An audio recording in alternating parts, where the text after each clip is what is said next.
So, in high school, pressure is everywhere. It's in grades, it's in school, it's in social interactions and whatnot. And most of us don't realize how tightly we're gripping everything, but tennis made me realize this. Last year, during my freshman season, I was playing an important match against a player that I've played several times before. I started the match playing well. I was hitting my serves well, I was hitting my forehand good, and I was coming into net and finishing points. But then, in the second set, my opponent elevated his level while I let errors creep in earlier during the points. And all of a sudden, it was tied, 1 set apiece. And that meant a match tiebreak. First to 10 points, win by 2. The ultimate test of nerves and resilience. And it was close. It was 8-8, and I was serving. And as I was bouncing the ball, I was thinking in my head, whatever you do, just don't miss the serve. I missed the serve. But luckily in tennis, you have 2 serves. So I was bouncing the ball again, telling myself, all right, just put the serve in the box. And then I missed the second serve. So now it was match point for my opponent. And before he served, I was thinking to myself, all right, it's match point. Just make the ball back in the court. That's all you have to do. Just put the ball in the court. He served, and I hit the ball in the net. And then I lost the match. And that was the 10th match tiebreak I'd lost in a row. Unbelievable. But this led me to realize something that I wish I'd known before, that the more you try and control the outcome, the less control you truly have. Sports psychologist Megan Melcher describes this as when players play to not make mistakes, they tend to overthink and over-control instead of trusting in their ability.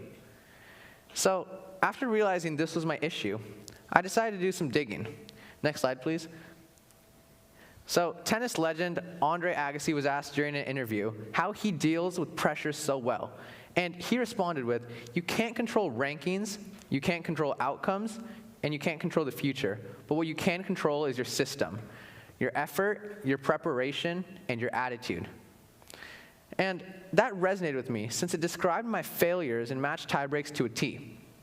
So now that I knew the problem, I had to figure out how to build habits to fix it. Next slide, please.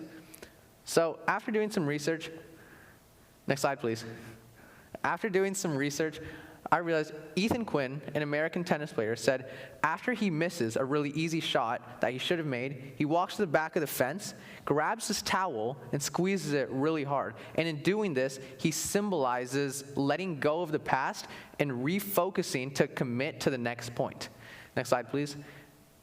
Additionally, tennis player Novak Djokovic, 24-time Grand Slam winner, said that before important points in the clutch times in a match, he utilizes conscious breathing, a method where he takes deep breaths and then focuses solely on his breath, and it clears his mind of doubt before playing the biggest points of his career.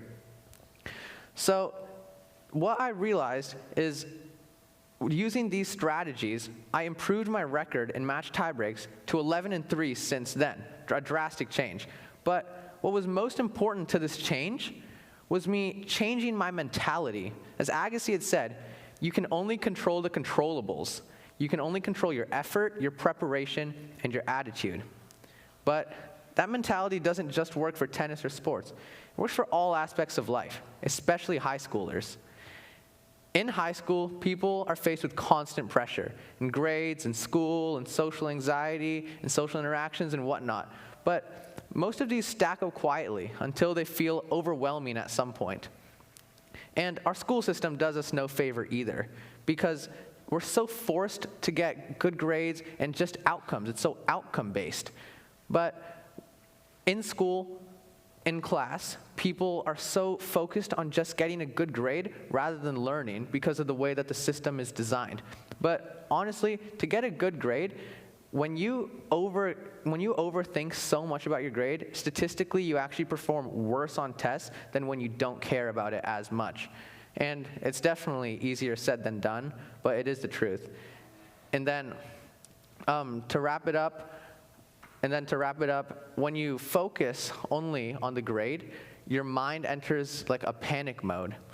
And then when in our lives, in our lives, outcomes are so important that we have to allow ourselves to mess up before we can truly actually succeed.